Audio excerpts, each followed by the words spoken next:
বড় যে আপডেট, বাংলাদেশের সেনাপ্রধান ওয়াকারুজ্জামান তার ছেড়ে দেওয়া কেঁদেবাচি অবস্থা। গোপন একটা মিটিং হয়েছে বলে শোনা যাচ্ছে এবং সেখানে রীতিমতো কান্নাকাটি করার মতন পরিস্থিতি ওয়াকারের। কেন না, ইন্ডিয়ান সেনা যে কোনো মুহূর্তে বাংলাদেশকে ঘিরে আগামী 15 দিনে উচিত শিক্ষা দিতে পারে। কারণ যেভাবে বাংলাদেশ গত 1.5 বছরেরও বেশি সময় ধরে ভারতের বিরুদ্ধে বিষোদ্গার করে যাচ্ছে, এর তো একটা শেষ থাকা দরকার। কোথাও তো গিয়ে এটাকে থামতে হবে। এবং বিশেষ করে দিল্লি বিস্ফোরণে একাধিক বাংলাদেশ যোগে তথ্য প্রমাণ উঠে এসেছে এবং তারপরের এই বৈঠকে রীতিমতো ছেড়ে দেওয়া কেঁদেবাচি অবস্থা ওয়াকারুজ্জামানের।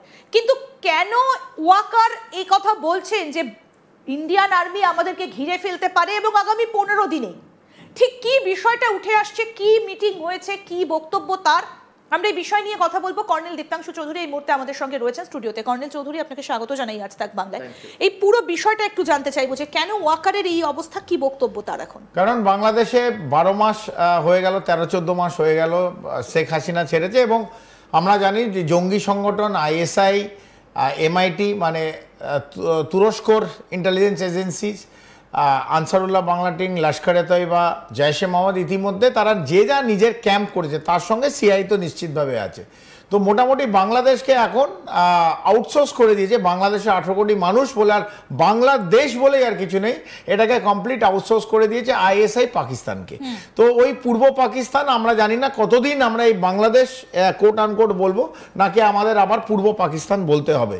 এই পূর্ব পাকিস্তান যারা এই বাংলাদেশিদের তাদের পূর্বপুরুষ মহিলাদের যেভাবে অত্যাচার করেছিল, ধর্ষণ করেছিল, মেরে ফেলেছিল, সেই জায়গাটা আমরা আবার সেই একই দৃশ্য আমরা দেখব কিনা।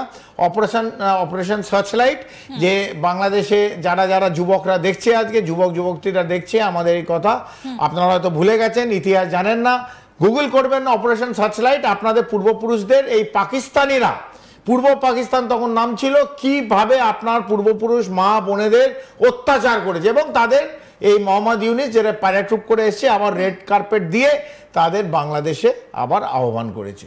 তো এই যখন অবস্থা, তাদের একমাত্র লক্ষ্য বাংলাদেশ নয় এবং একমাত্র লক্ষ্য হচ্ছে ভারত ভাঙা, ভারত বিদ্বেষ, ভারতের উত্তর পূর্ব এই 7টা রাজ্য এবং পশ্চিমবাংলার দিকে তাক করে আছে, তখন নিশ্চিতভাবে ভারতকেও ভাবতে হবে এবং ভারত তাই ভাবছে। আমরা জানি 3 দিন 4 দিন আগে একটা বড় সিকিউরিটি লেভেল কনফারেন্স আমাদের তরফ হয়েছে। ওয়াকারুজ্জামান কাঁদছে, আপনি যেটা বললেন নিশ্চিতভাবে কাঁদতে পারে, নিজে যতটা না প্লেটে খেতে পারে তার থেকে বেশি খাবার নিয়ে নিয়েছে ওয়াকারুজ্জামান। কিন্তু ভারতবর্ষ প্রফেশনাল, ভারতবর্ষ ইতিমধ্যে দিল্লি ভাবছে যে একটা কনফারেন্স হয়েছে আমাদের সবচেয়ে বেশি সেন্সিটিভ এরিয়া এই শিলিগুড়ি করিডোর, চিকেন নেক, যে যা বলবেন, যেটা 60 কিলোমিটার বাই 170 কিলোমিটার, সবচেয়ে কম দৈর্ঘ্য যেটা সেটা 22 কিলোমিটার।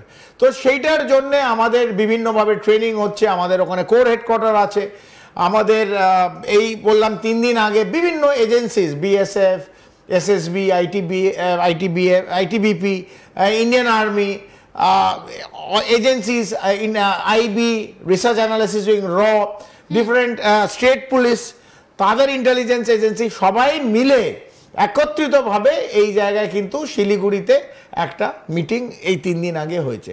তো আমরা গুছিয়ে নিচ্ছি আমাদের ঘর, আমরা গুছিয়ে নিচ্ছি আরো 3-4টে জায়গায়, যেটা আমরা during my course of discussion করব কিরকম ভাবে বাংলাদেশকে। ইন্ডিয়ান আর্মি কিন্তু তাদের একটা এক্সারসাইজ শুরু করে দিয়েছে। আমি সেই ছবিগুলোও একটু দেখাতে বলবো যে ইতিমধ্যে কিন্তু এক্সারসাইজ শুরু হয়ে গিয়েছে বিভিন্ন সীমান্তে। গৌহাটিতে আমরা দেখেছি, রাজস্থানের দিকে আমরা দেখেছি, মানে ভারত যে একটা প্রস্তুত, এই ছবিগুলো থেকে একদম স্পষ্ট। আমরা এই ছবিগুলো দেখতে দেখতে একটু ম্যাপের কাছে যাব এবং ম্যাপের মাধ্যমে আমরা একটু বোঝার চেষ্টা করব যে কতটা দূরত্ব এই মুহূর্তে দাঁড়িয়ে। যদি আমরা এই ইস্টার্ন কমান্ডের দিকে তাকাই, মানে আমরা যদি পশ্চিমবঙ্গের দিক থেকেই যদি দেখি, তাহলে একটু আমরা শুরু করব। এই যে আমরা যদি এইখান থেকেই শুরু করি দেখা, দেখুন আমরা পশ্চিমবাংলা নিয়ে প্রথমে পশ্চিমবাংলার পাশে এই আমাদের যে পশ্চিমবাংলা, তার পাশে কোন কোন ঢাকার জেলা আছে, মেইনলি আমাদের আছে রাজশাহী, ওখানে আছে আমাদের, আমরা রংপুর আছে, যেটা নিয়ে সবচেয়ে বেশি কথা হচ্ছে। ঠিক আমাদের পাশে রাজশাহী, রংপুর, চট্টগ্রাম, এই এরিয়াগুলো হচ্ছে একবারে আমাদের একদম পশ্চিমবাংলার পাশে।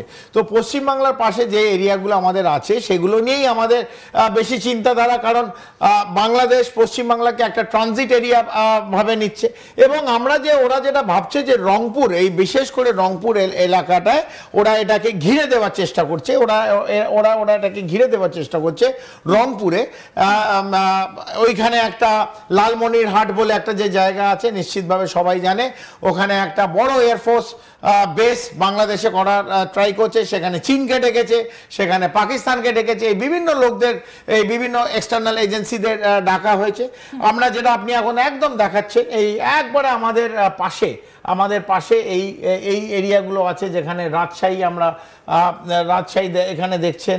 এই এরিয়া দিয়ে যদি আমরা দেখি, একদম ওপরের দিকে আমরা যদি চলে যাই, এই বিশেষ করে এই এরিয়াটায় রংপুর যেখানটা আছে বাংলাদেশের, আমাদের যে বাংলাদেশের রংপুর, সেইখানটা দিয়ে ওরা কিন্তু আমাদের ভয় দেখাতে চাইছে। বিশেষ করে শিলিগুড়ি করিডোর, যেটা বললাম প্রথমে শুরুতে, সবচেয়ে কম দৈর্ঘ্য যেটা 22 কিলোমিটার।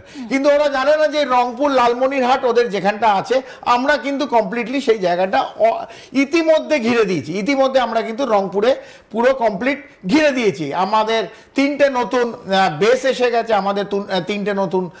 এসে গেছে, সেটা ধুবড়িতে আসামের দিকে একটা বেস, তার আমাদের পশ্চিমবাংলা একটা বেস এসে গেছে চোপড়া এবং কিষানগঞ্জ বিহারে। তো লালমনিরহাট অথবা রংপুর জেলাটাকে আমরা কিন্তু 3 দিক দিয়ে কমপ্লিটলি ঘিরে নিয়েছি।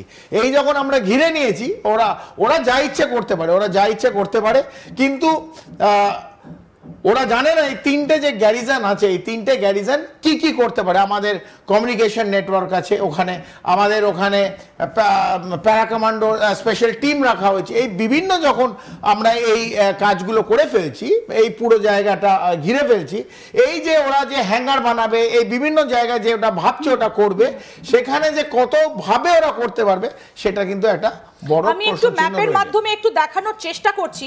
এই যে আমরা যে জায়গাগুলো আপনি বলছিলেন রংপুর, আমরা একটু জায়গাগুলোতে পৌঁছানোর চেষ্টা করি। যে রংপুর